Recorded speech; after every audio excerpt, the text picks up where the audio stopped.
Dunia nggak ada yang sadar, stadion sepak bola di Malaysia ambruk akibat kualitas bahan bangunan yang buruk. Kita akan perlu melihat dulu laporan daripada beliau dan barisan teknikal. Mungkin agaknya minggu depan akan siap report rasa. Pasal Ella dah tahu. From there kita akan tengok dengan ni semua. Jadi kita kena tengok secara keseluruhan. Jadi apa-apa pun kita perlu tengok laporan jawatankuasa teknikal keseluruhan, laporan saya dan FM.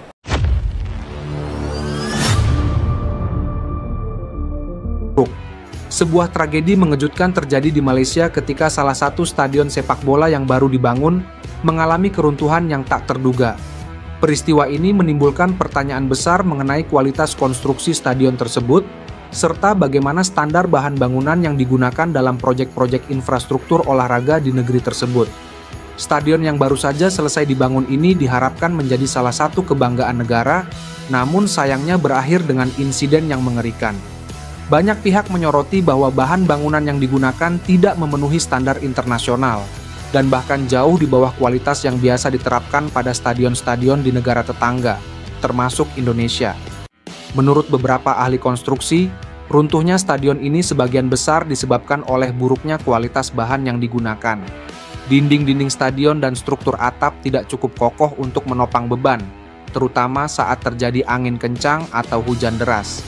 Hal ini kontras dengan stadion-stadion di Indonesia yang, meskipun menghadapi berbagai tantangan lingkungan, telah mampu bertahan dan tetap berdiri kokoh berkat penggunaan material yang lebih kuat dan berstandar tinggi. Pihak berwenang di Malaysia langsung bertindak cepat dengan melakukan penyelidikan lebih lanjut terkait kejadian ini. Pemerintah juga memerintahkan peninjauan ulang terhadap semua stadion yang baru dibangun di negara tersebut untuk memastikan keamanan dan kelayakannya. Di sisi lain, beberapa pengamat olahraga di kawasan Asia Tenggara menganggap bahwa insiden ini bisa menjadi pelajaran penting bagi pengelola infrastruktur olahraga di seluruh wilayah.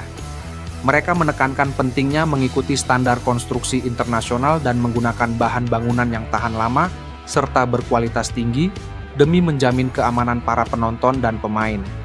Meskipun ini merupakan insiden yang memalukan bagi Malaysia, Indonesia bisa menarik kebanggaan dari fakta bahwa stadion-stadion di negara ini dikenal dengan kualitas konstruksinya yang lebih baik. Di beberapa stadion besar Indonesia, seperti Stadion Gelora Bung Karno, standar keamanan dan kualitas bangunan telah diakui secara internasional, menjadikannya salah satu fasilitas olahraga terbaik di kawasan ini.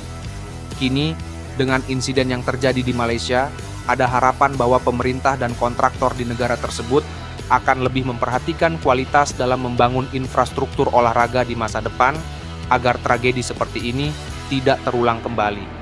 Pernah jadi saksi kejayaan Bambang Pamungkas, stadion legendaris Malaysia bakal dirobohkan, Stadion Shah Alam sebagai monumen penting dalam sejarah sepak bola Malaysia bakal dirobohkan dalam waktu. Di stadion itu, Bambang Pamungkas dan Eli Aiboy pernah membuat mengukir prestasi besar. Stadion Shah Alam mulai dibangun pada 1990 dan pertama kali dibuka secara publik 4 tahun berselang. Stadion Shah Alam jadi salah satu stadion terbesar di dunia, dengan kapasitas hingga 80.000 penonton. Saat masih aktif beroperasi, Stadion Shah Alam jadi markas bagi dua tim kenamaan Malaysia, yakni Selangor FC dan PKNS FC. Stadion Shah Alam juga pernah dipakai untuk turnamen besar seperti Piala Dunia U17, 1997, SEA Games 2001, Piala Asia 2007, dan SEA Games 2017. Namun, cerita tentang Stadion Shah Alam akan masuk fase grup. Stadion Shah Alam harusnya cukup familiar bagi publik sepak bola Indonesia, sebab ada beberapa pemain Indonesia yang pernah bukan hanya sekadar bermain, akan tetapi mengukir prestasi yang bagus di Stadion Shah Alam. Bambang Pamungkas dan Eli Aiboy meraih 3 gelar juara bersama Selangor FC pada 2005 lalu. Mereka jadi idola utama publik Stadion Shah Alam. Selanjutnya, ada Andik Firmansyah yang juga pernah jadi bintang Selangor FC. Stadion Shah Alam akan dibongkar. Merujuk pada laporan Sinar Harian, pembongkaran akan dilakukan secara manual dan memakan waktu hingga Juni 2025 mendatang. Nantinya, di lokasi sama, bakal dibangun kompleks olahraga yang baru. Pemerintah negara bagian Selangor memastikan bahwa bangunan baru tidak kalah megah dibanding Stadion Shah Alam.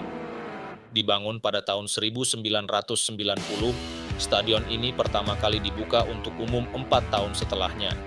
Awalnya memiliki kapasitas hingga 80.000 penonton, Stadion Shah Alam menjadi salah satu stadion terbesar di dunia.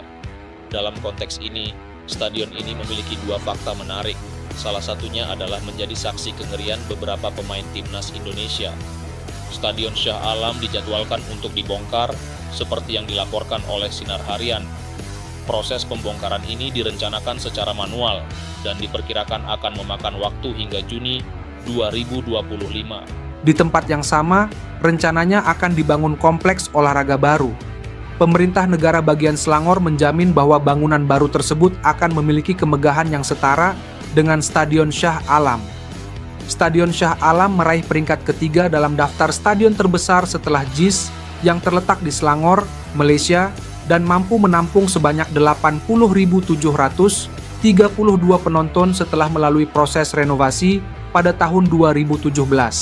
Berbeda dari sekadar menjadi tempat pertandingan sepak bola, stadion ini juga dilengkapi dengan fasilitas untuk olahraga atletik. Ditetapkan sebagai kandang resmi Red Giants, Selangor FC. Sejak tanggal 16 Juli 1994, stadion ini dibangun oleh arsitek Malaysia, Hijaz Kasturi, yang mendapatkan inspirasi dari desain stadion Hajduk Split, Poljud di Split, Kroasia. Menawarkan pengalaman unik, Stadion Shah Alam memiliki daya tarik tersendiri dengan fasilitas modern yang menjadikannya tempat yang ideal untuk berbagai acara olahraga dan hiburan. Sukses renovasi tahun 2017 memberikan sentuhan segar pada stadion, menciptakan suasana yang nyaman bagi para penonton dan atlet. Kapabilitas multifungsi stadion ini menjadi poin penting, memungkinkan penyelenggaraan berbagai jenis acara, termasuk pertandingan sepak bola dan kejuaraan atletik. Red Giants, Selangor FC, menjadikan stadion ini sebagai tempat khusus untuk menggelar pertandingan kandang mereka, menciptakan atmosfer yang mendukung untuk para pemain dan penggemar setia.